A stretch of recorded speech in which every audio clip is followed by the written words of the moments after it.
like twilight. So if the roof is open and the sun's out, if the roof is open, sun is out, I'm taking the Blue Jays. If not, I'm taking the Mariners. Gorgeous night here in Seattle. With the roof open. Shane Bieber spins it a little bit better than George Kirby, and it's harder to see spin. Shane Bieber, who has transformed from his first game to this one. 7 Ks. Vlad's struggling. I mean, he went off in the last series against New York. If he gets 3 hits tonight, he's a 300 hitter this series. Vlad Jr. sends a high drive to deep center field. Rodriguez to the wall, it's gone. Single, double, homer, Vlad Jr.'s back. I was going to say the same thing. It was more of like a question. It was more of like a quiz. Yeah, we're testing. You nailed it. Welcome back to First Things First, the Pasquatch. Just classic one. That's your that was first great. classic That was one. uncanny. Immediately right on everything. Yeah. Congratulations. You're sort of the arbiter of classic ones. Maybe. Well, it's my categories. Yeah.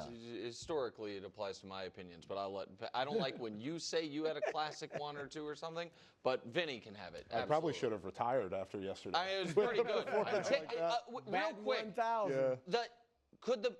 If the Mariners agreed with you, they should have closed the roof. Like it's their stadium.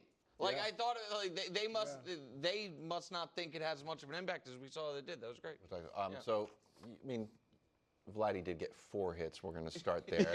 We were Do you have his batting average in this series? Yeah, you have 4 for 11, so it's 360. So I want to get your quick opinion on this, a small thing, and then we'll get to a bigger picture. Blue Jays are up 12-2 on the 8th here, Vinny, okay? He's got a single, double, and a home run. He's a triple away. He hits this one. That is a triple ball. You are not necessarily speedster on the base path. I have 3 triples. Okay, there you go. They're up 12-2, but it's the playoffs. Do you think he should have gone for the cycle? His teammates kind of feel like they wanted him to.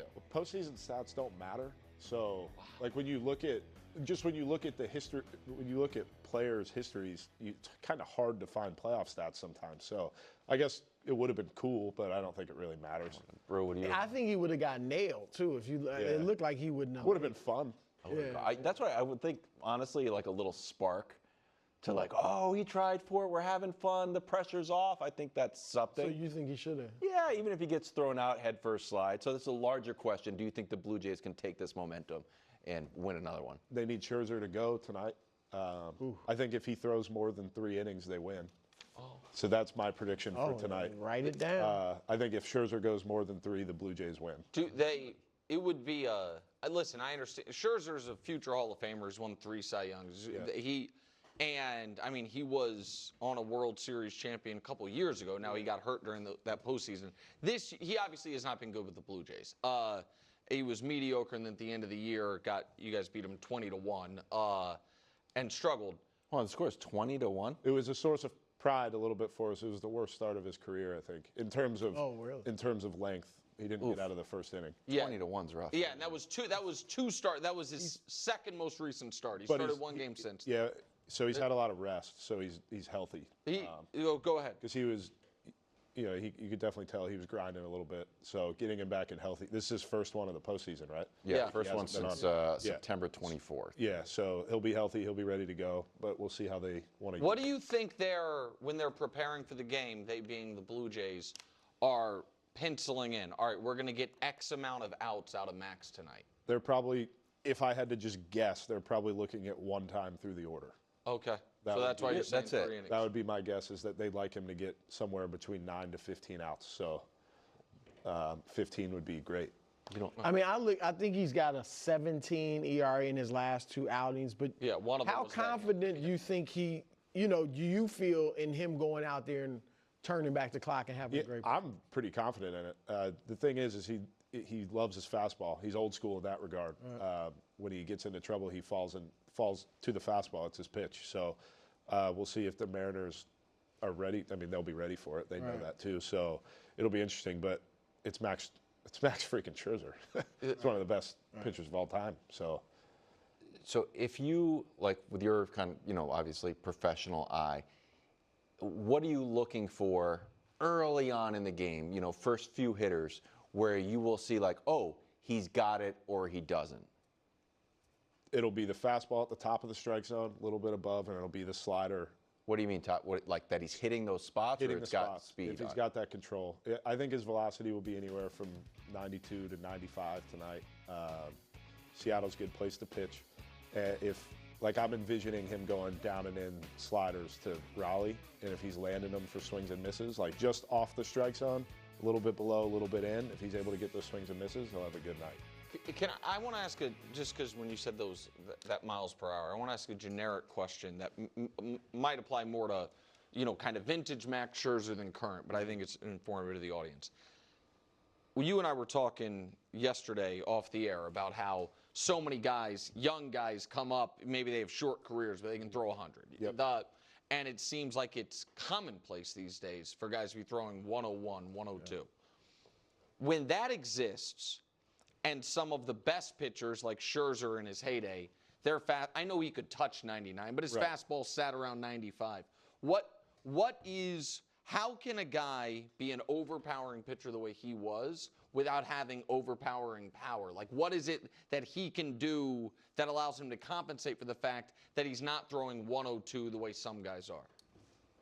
Well, I think I can say this. It's what we would call an FU fastball. There's just a lot of confidence behind it. There was some stat given a few years ago I remember reading, because we faced him in 24 when he was coming off of injury with Texas. And basically the stat is he leads the league in middle pitches. He's coming right after you.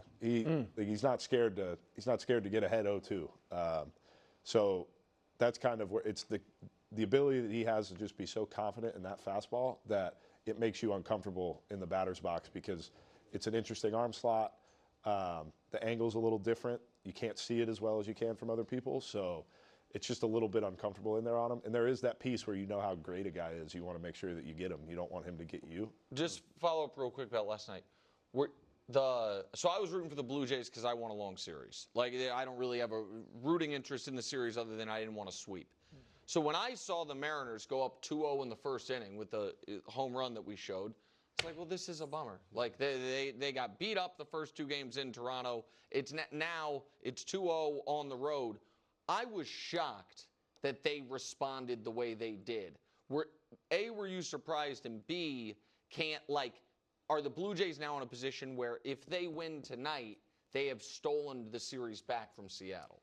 Yeah, well, because then you guarantee you go back home. So I think that's important, and they've been really good in Toronto all year, and it's nice to get back to your home. But I think the way that they did it instills confidence in you, with Ernie Clement, who's hitting eighth, him, I believe it was a double down the left field line, a pitch in off the strike zone, and then Andres Jimenez hitting a homer there to tie the game up. I mean, that's huge. So the ability to do that is just that's what you're looking for in the playoffs. Is, in my opinion, I've always thought the bottom of the lineup carries teams to World Series. How can you flip to get to get to the middle of your order? If you can have guys on base for them, that's where they're going to do their damage. And if you can flip the lineup, and if those guys can provide any sort of power at all, that's where you're going to win championships. I like that. As a guy who was at the bottom of the order, I used to, I like that. I mean, the Mariners should win this one. If you steal the first two games on the road, you win the playoff series 89% of the time. Yeah. Historically, there has been a few changes, but we'll see. Meanwhile, in LA, the Brewers trying to show that they've got a pulse at the plate, since they've only gotten 5 hits, Vinny, this whole series. Dodgers pitching historically excellent. Postseason ERA of 1.54. Now, for perspective, here's what Alden Gonzalez wrote on ESPN. The Dodgers foursome of Ohtani, Blake Snell, Yamamoto, and Glassnow, who's pitching tonight, has been better so far, at least, than the 1996 Braves of Maddox, Clavin, and Smoltz. Better than a 1912 New York Giants staff led by Christy Matthews and Brew. Is he a nice guy? He's such a star. Cover that 96 World Series. Dead ball era. And, of course, in Snakes lore. Oh, yeah. This is an all-time Snakes team. Randy Johnson and Kurt Schilling. So Glassnow tonight.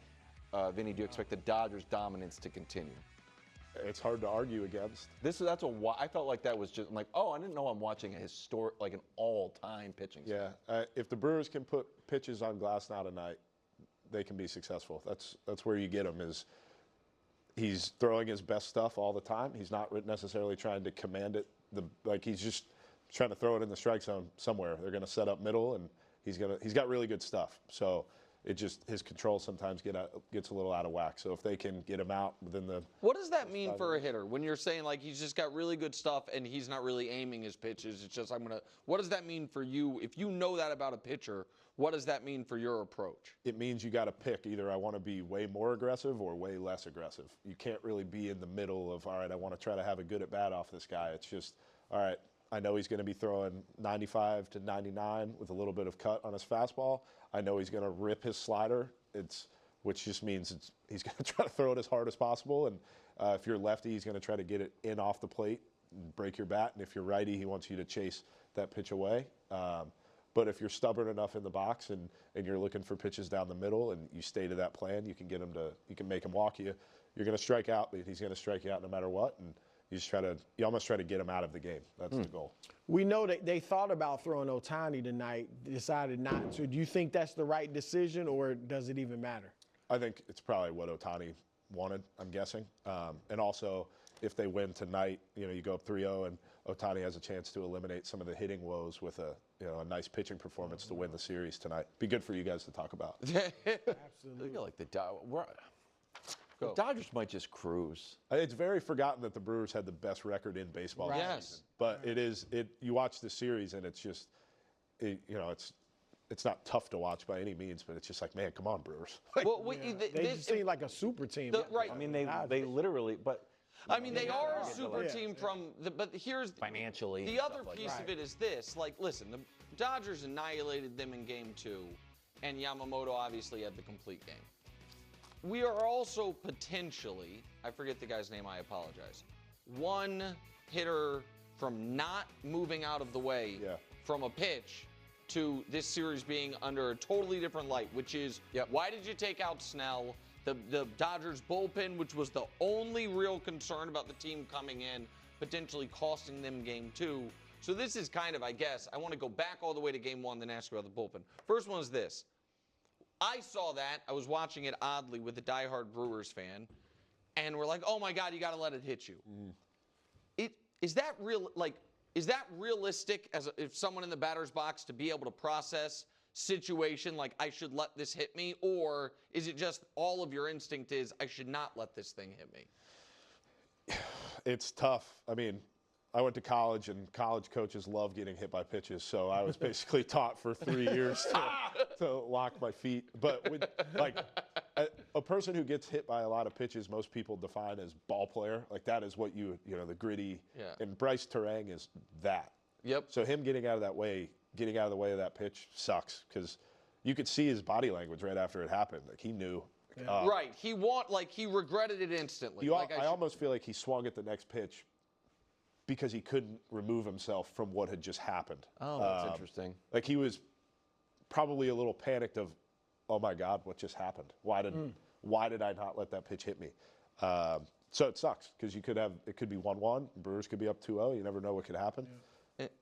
But then to go back to what you were saying real quick before we move on, if the plan is we just want to get the starter out of the game, is it as simple as we're not swinging at first pitches? We are just trying to work his pitch count, even at the expense of maybe leaving some potential hits on the board early in counts, just to force him to work the count to try to get to the bullpen? It's that cat and mouse game, because a little bit, maybe, you want to be a little bit more patient, but also if they start to see that you're not swinging early, well, now you're down 0-2 every at bat, and he could be out of there at 9 pitches if he